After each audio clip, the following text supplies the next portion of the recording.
Les grandes batailles de la Seconde Guerre mondiale, la bataille d'Angleterre. La bataille d'Angleterre se déroule de juillet 1940 à mai 1941 entre les forces aériennes allemandes et britanniques. En mai 1940, l'Allemagne envahit les Pays-Bas, le Luxembourg et la France. En juin, les troupes allemandes défilent à Paris et viennent admirer la Tour Eiffel. Hitler se tourne alors vers l'Angleterre. À ce moment, personne ne s'attend à voir les Britanniques résister plus de 3 semaines à l'envahisseur.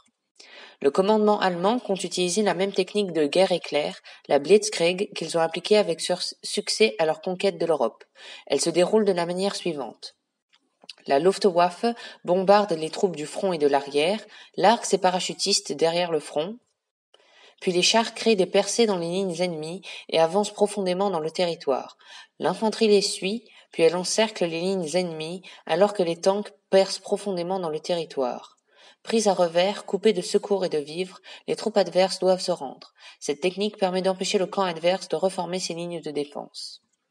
Mais cette fois, la Luftwaffe doit affronter la RFA, la Royal Air Force et son Fighter Command, une force aéronautique bien supérieure à celle des Français, Belges et Basques. Hitler veut spécifiquement détruire Londres, symbole majeur du monde libre, comme dernière capitale européenne à résister. Le général de Gaulle y est en exil, et la ville est pilonnée sans merci pour démoraliser la population. Les Britanniques se protègent en installant des ballons au-dessus des villes, censés faire exploser les bombes à leur rencontre loin du sol. Et les enfants sont envoyés à la campagne et à l'étranger. En bref, toute la population civile ainsi que les militaires sont préparés. Maintenant parlons de l'arme secrète des Britanniques, le radar. Bien que la technique du radar soit connue et utilisée par les deux camps à cette époque, les Allemands ont largement sous-estimé la qualité de réseau des radars britanniques.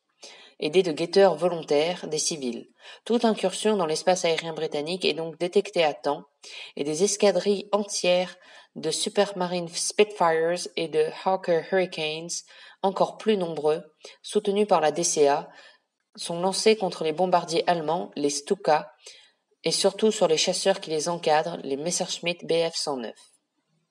Le plus fort de la bataille se déroule de juillet à septembre. Au cours de ces 3 mois, la Luftwaffe et le Fighter Command redoublent d'efforts et développent leur stratégie. Les Britanniques souffrent au début du conflit du manque d'expérience de leurs pilotes face aux pilotes allemands dont une partie a participé à la guerre de Pologne et les plus anciens à celle d'Espagne. La formation de nouveaux pilotes est donc modifiée pour s'adapter aux techniques de combat de la Luftwaffe. Après un mois de batailles aériennes au-dessus de la Manche, le Fighter Command décide de laisser les Allemands s'enfoncer plus loin dans les terres avant d'attaquer, de manière à tomber sur eux au plus loin de leur base.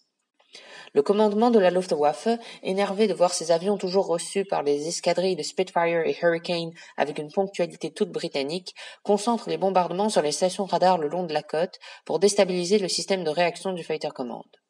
Heureusement, les stations détruites sont rétablies rapidement, souvent en l'espace de quelques heures. Le 15 septembre, la Luftwaffe pense les Anglais affaiblis et décide de leur porter le coup final. Plus de 1100 bombardiers et chasseurs allemands volent en formation vers Londres. Mais encore une fois, les Britanniques les attendent. L'opération est un désastre, les bombardiers doivent se replier. 2 jours plus tard, Hitler déclare la fin de l'opération Lion de mer. La bataille d'Angleterre est terminée. Pendant 3 mois, les bombardements sur les îles britanniques continuent, mais avec moins d'ampleur. C'est la première défaite de l'armée allemande. Cette victoire booste l'esprit patriotique des Britanniques qui pourront se concentrer sur l'aide à apporter aux résistants dans les pays occupés par l'Allemagne comme la France et la préparation du débarquement aidé de la puissance industrieuse des États-Unis. Merci.